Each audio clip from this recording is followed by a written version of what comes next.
I got extremely lucky. Those are the words of Denny Hamlin himself after grabbing the eero 400 pole, openly admitting that anyone that goes out right now beats me, even as he sits atop the NASCAR Cup Series standings for the first time all year.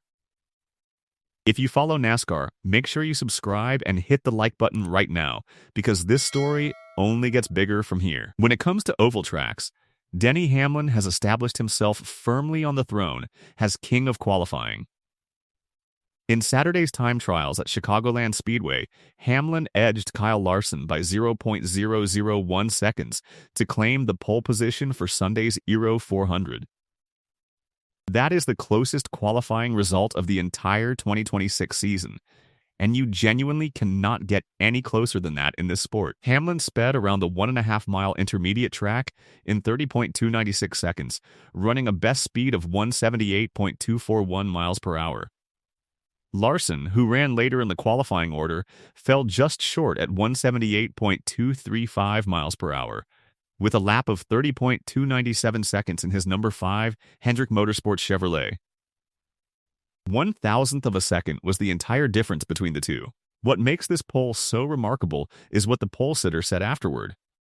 Rather than celebrating a masterful lap, Hamlin insisted he had been handed the top spot by luck. "I'll be honest with you. I got extremely lucky," said Hamlin after securing the Chicagoland Speedway pole. "Anyone that goes out right now beats me. I'm very confident in that." He explained exactly why. "We got lucky that these last 12 guys just got stuck in the sun. And the track definitely is a very temperature-sensitive track. It gets a little bit of sun on it, and it just slows way up."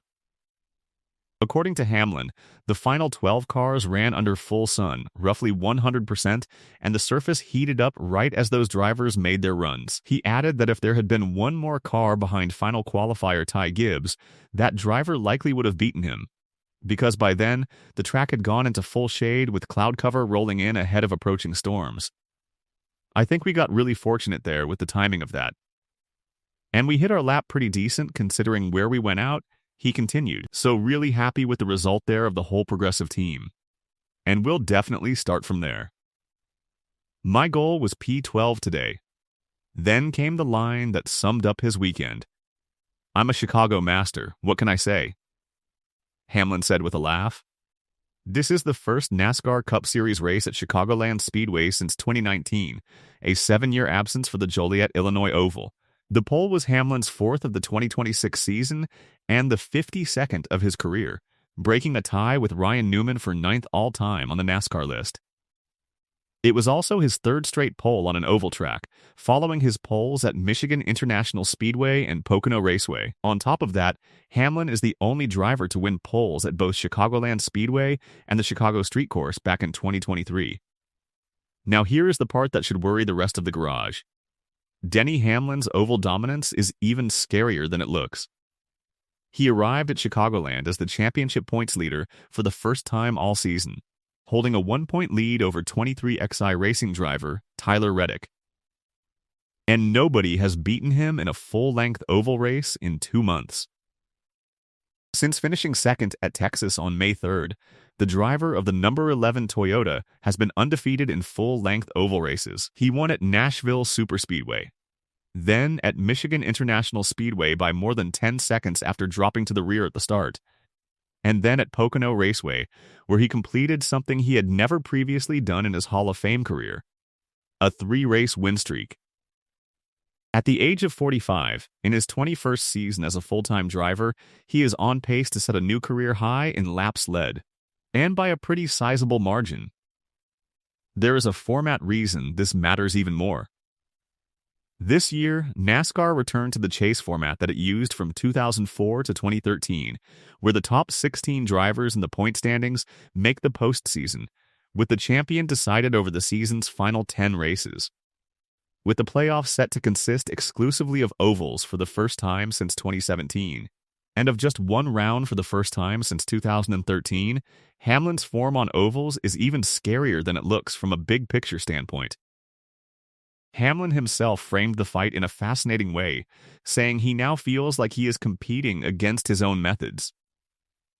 "It really is fun, And I feel like I'm racing myself, truthfully, because, I've given those guys so many plays out of the playbook, and I'm racing against it.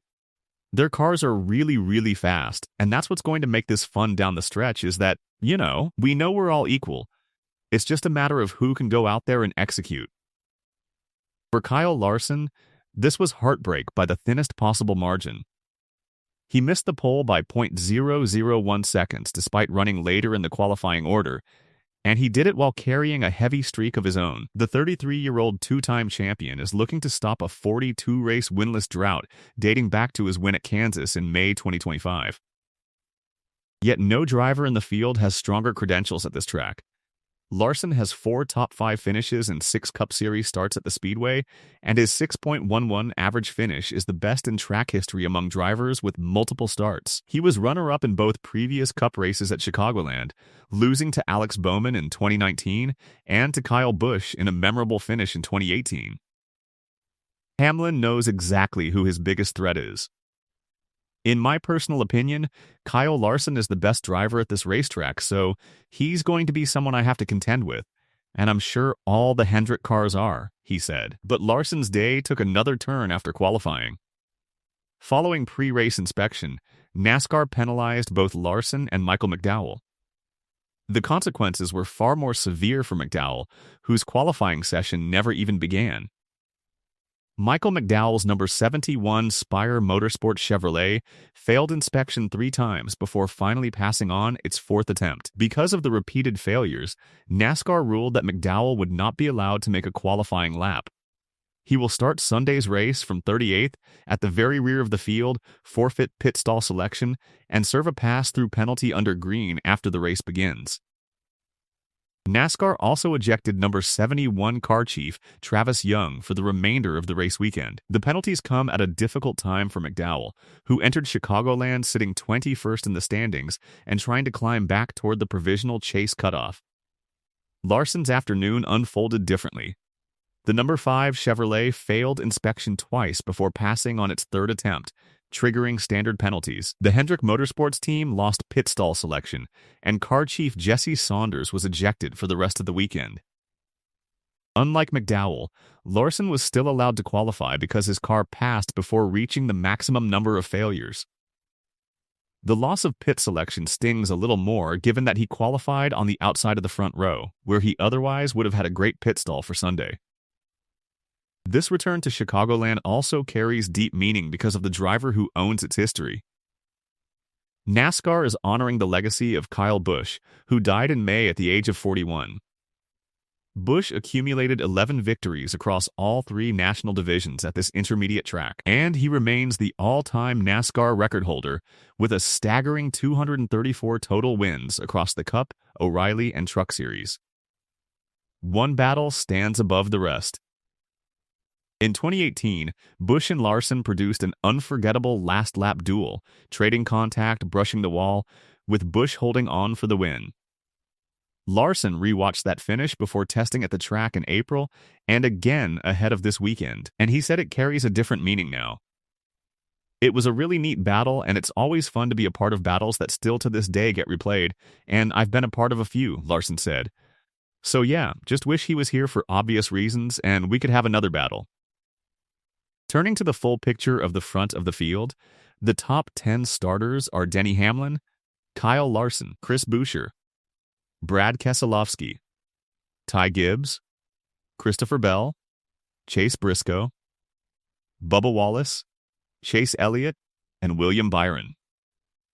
Rivke Racing put 2 cars in the top 5, with Chris Buescher 3rd and Brad Keselowski 4th, marking the first time the organization qualified 2 cars in the top 5 since Darlington in May 2024. With 2 victories at Chicagoland, Keselowski is the only driver in the field with multiple wins at the track. Toyota placed 5 cars inside the top 8, continuing the manufacturer's strong campaign, while reigning champion Joey Logano will have plenty of work to do after qualifying 31st. There is a $1 million subplot layered on top of the race. In the second round of the NASCAR In-Season Challenge, the top remaining seed Hamlin faces Eric Jones, who qualified 22nd. In battles between teammates, Larson takes on William Byron, and Ty Gibbs faces Chase Briscoe. The winner of the 5-race, bracket-style tournament receives $1 million. Hamlin also made headlines this week with a blunt warning about Dodge's rumored return to the Cup Series in 2027 alongside Kaulig Racing. He pointed out that the manufacturer is struggling to run 15th in the Truck Series, that the biggest hurdle is finding an engine builder, and that rushing to reach the 2027 Daytona 500 could be a major struggle. I worry about that from a competitive standpoint, not necessarily what it would mean for their brand. So take it with a grain of salt, Hamlin said. The eero 400 is set to be shown live on TNT Sports, True TV, and HBO Max on Sunday, beginning at 6 o'clock in the evening Eastern Time. The question hanging over the entire field is simple. Can anyone stop Denny Hamlin on an oval, or does Chicagoland become 5 straight oval dominations for the championship leader? If you enjoyed this breakdown, subscribe, drop a like, and tell me in the comments who you think takes the checkered flag. Denny Hamlin.